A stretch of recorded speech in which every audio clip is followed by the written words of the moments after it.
Cordial saludo, nos encontramos con John Jairo Álvarez, un personaje referente de mi municipio, por decirlo así, personero municipal, casi alcalde de nuestro municipio, perdiendo esas elecciones por un voto.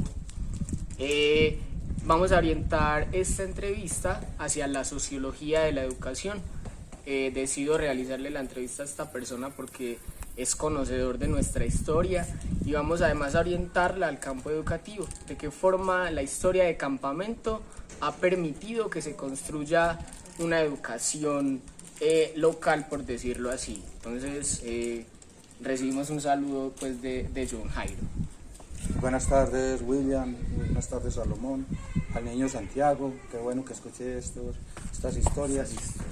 Te voy a hacer un relato corto, muy breve, del antecedente histórico de la educación en campamento.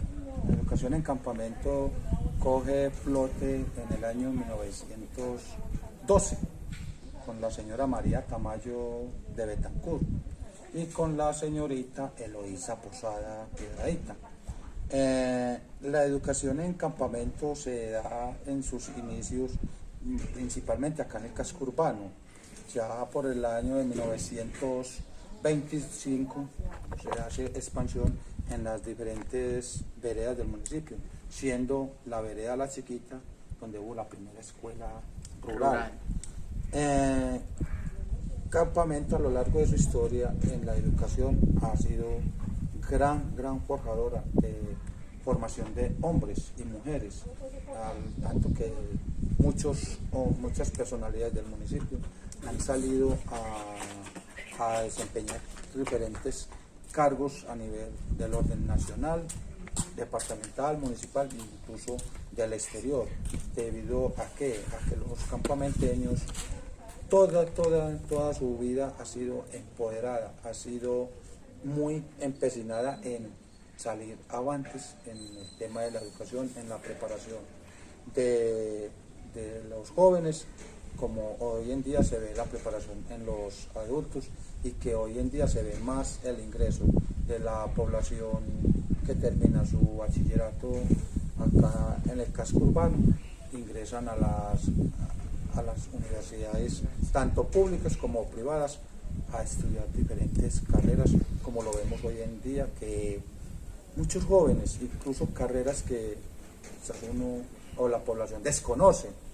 Hoy en día vemos que estudian mucho la parte ambiental, la parte de biología, la parte de la sociología, la psicología, que anteriormente estudiaban era para profesores, o estudiaban leyes, o estudiaban alguna licenciatura en educación física, recreación y deporte. Hoy hay una radiación muy grande de que los jóvenes se han empoderado de estudiar otro tipo de carreras por el bien de la educación del municipio. Muy bien. John Jairo, ¿qué entiendes por el concepto de sociología? La sociología en la educación en campamento ha sido marcada desde, yo te voy a contar, desde el año 1975. La educación era muy influyente tanto en la zona urbana y la expansión en la zona rural. Cogió un auge tan grande que hoy contamos que las 50 veredas, hay 45, 46 centros educativos rurales en nuestro municipio, que donde ha habido un acompañamiento por parte de los gobiernos locales, departamental y quizás nacional, donde los profesores o los licenciados que llegan a estas veredas a trabajar el tema de la educación, les han tratado la parte psicológica de la persona, que primero es persona y después estudiante y después ser alguien para el futuro, tanto de sí como persona, como para el engranaje de la educación en nuestro municipio. Muy bien, John Jairo, nuestro municipio ha sido de pronto marcado por hechos de violencia. ¿consideras que esa violencia ha influido educativamente en la ruralidad y en la urbanidad, o de pronto ha sido un tema alejado de nuestros procesos educativos? Vea, William, para nadie ha sido un secreto y no podemos tapar el sol con un dedo. Pues a cada caso que se conozca sobre la violencia en la educación o en algunos profesores, la primera que se conoce fue la profesora Ninfa Agudelo en el año 1975, pero murió en un hecho violento debido a que unos vándalos la abordaron para atracarla y ella, en medio de su desespero, se abalanzó en contra de uno de los bandidos y le descubrió la cara, y entonces ella le dijo: ve, yo te conozco a vos, ¿por qué no vas a atracar? Y la asesinaron vilmente.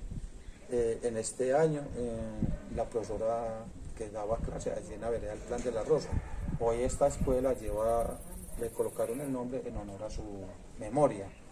También algunos profesores han salido ya en la época de la violencia, que partamos desde el año 1989 hasta hoy. Hubo una época muy marcada en contra de los profesores. Algunos eran perseguidos por pertenecer a una ideología de extrema derecha o a una ideología de extrema izquierda, porque fueron profesores y profesoras. Incluso hay un referente de una profesora que tuvo un llamado de atención en la vereda San Pablo, una de las veredas más lejanas de nuestro municipio y una de las veredas donde más agudizado fue el conflicto armado en nuestro territorio, y allí una profesora fue asesinada. De resto, ya después los han amenazado y ellos han tenido que salir de la población por hechos que se desconocen, de pronto por su ideología. Entonces incluso llegamos a un extremo, William, de que se presentó mucha deserción en la educación en la zona rural, debido a que los profesores, todos de la zona rural, todos tenían temor de ser asesinados, de ser desplazados o de darles desaparición forzosa. Entonces, por el año del 2008, habían 27 escuelas que no tenían profesor acá en campamento. Llegó una administración y en cabeza de su alcalde, la Secretaría de Educación como tal y la Gobernación de Antioquia, se empezó a gestionar para que se gestara este recurso que era tan importante, porque sabemos que lo que es la educación, la cultura y el deporte forman hombres de bien para el mañana. Entonces, hoy en día veo, no es culpa de los profesores, es culpa de la misma legislación nacional, porque, ¿qué te digo yo? La educación para mí va en declive, porque yo me pongo a ver y a analizar y a evaluar muchachos de hoy en día en la parte de matemáticas, en la parte de español, en la parte de sociales, y los muchachos en matemáticas no se saben lo básico de las matemáticas, que es las 4 operaciones básicas. En el español, los muchachos no saben utilizar un léxico apropiado para el medio en el que viven, y no mira su ortografía horrorosa debido a la tecnología y a la legislación. Y en la parte de sociales, los muchachos no saben ni en dónde están parados, si están en cuál punto cardinal están ubicados, en el norte, oriente, occidente o sur. No saben. ¿Por qué? Porque para mí no es culpa quizás de los profesores ni de padres de familia, es del Estado colombiano como tal.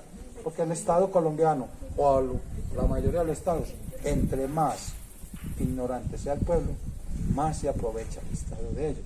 ¿Por qué? Porque ellos desconocen su idiosincrasia, desconocen su modus operandi de cómo son sus derechos y deberes como persona. Hablamos en la Constitución del 91, dentro de un Estado social de derecho, pero un Estado social de derecho donde derechos, a donde están los deberes del ciudadano.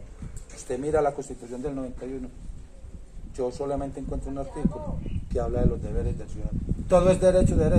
Y hoy en día yo me pongo a analizar los muchachos y el estudiantado, no sabemos para dónde vamos. Son muchos los factores. Te lo repito, no es culpa ni de los profesores, ni de los estudiantes, ni de los padres de familia. El Estado es el responsable que tiene que velar por una mejor educación en cada país. Listo, John Jairo, entonces muchas gracias por la entrevista.